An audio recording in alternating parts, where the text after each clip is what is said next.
Right, project management tip, how to send that tough email you've been dreading.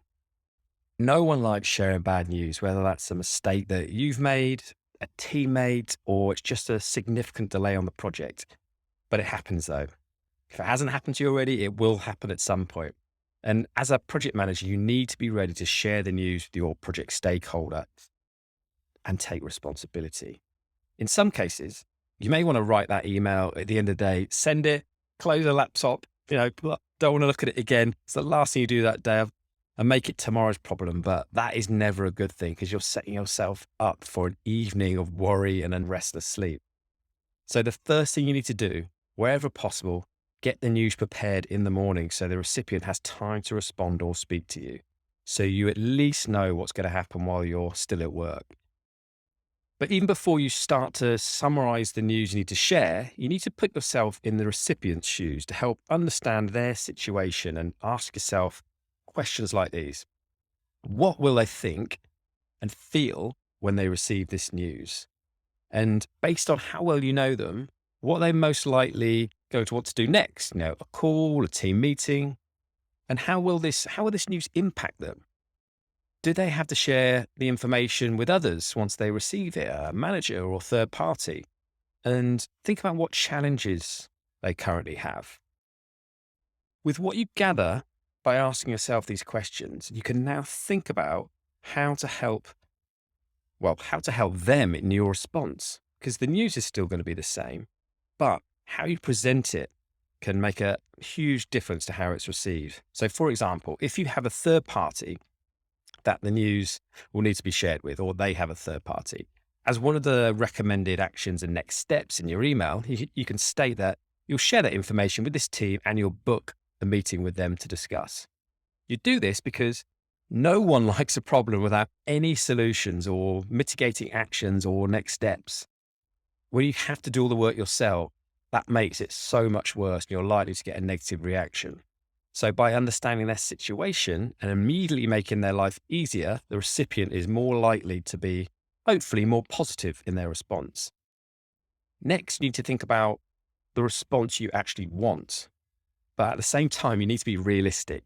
If you follow the guidance in this tip, a good forward-thinking client or stakeholder will clearly not be happy with the news, but at the same time, they'll recognize the work that you've put in already to move the situation forward, and they should appreciate that. So before you start writing the email, make sure you're writing it for the most critical people on the email. So who you're directing it straight to, not everyone on CC. If you try to cater for everyone, you're more likely to not get the required impact.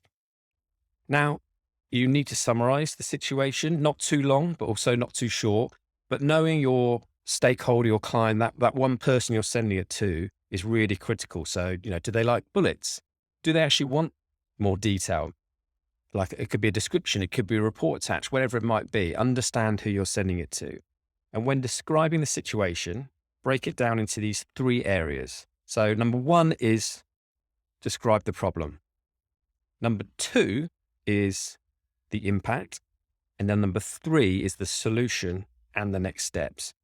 Now, don't hold back when describing the problem, because if you try and underplay it, this will only come back to bite you when you need to share more detail or discuss the problem face to face. Be clear, to the point, and with the brief description of the reason for the impact. The description of the impact needs to describe the immediate issue and then the potentially longer term impact as well. I say potentially, as your solution and mitigation plan should be there to remove the long term impact. And the final area is the solution and next steps. In some cases, you won't have an answer yet, which is fine, as long as you have a clear next steps to get to one. And the final area is critical and significantly impacts how well the news is received. Because as I said, no one wants a problem without a solution. And this is where you can help calm the recipient's nerves. So if you have a solution, great. Clearly describe the following steps to get to that solution, and wherever possible, adding timings. So simply and logically, that can be easily read and understood. It's the same approach if you don't have the solution yet. Describe the steps of how you're going to get there and when. For example, this afternoon, you're meeting with Team X, and following that meeting, you'll provide an update on X, Y, and Z. So when creating the steps to get to a solution, provide the recipient with options to choose from as you want them to engage and help. Still, make it easy for them. So if you offer then the option to be in a meeting to discuss solutions, give them multiple times and dates they can pick from, and hold off a little longer once you've written your email and share the draft with, if you have the time, with some trusted colleagues for feedback. Because when you stare at the same thing for too long, you often miss some glaring errors, or a colleague could share some insights like, oh, I wouldn't mention that. That's something that they definitely wouldn't want to hear right now because last time we spoke about it and agreed we'd do, X, Y, and Z again. Now, this may sound like a lot of work, but it doesn't have to be. It's all about the impact on the recipient and putting the effort in to reduce that impact on when the news is shared. Because if you go and just give them a problem, they're going to be angry. They're going to be frustrated. But if you give them actions and an easy way to respond, they're going to come back and respond to that versus just potentially shouting at you on email about this issue, what's happened here and why has this happened, etc. So the final tip is don't put it off. It's always tempting, but the longer you leave it, the worse it will get. Plus, the last thing you want is for someone else to raise the issue before you and then they're chasing you. So good luck. Hopefully, you'll never have to use the tip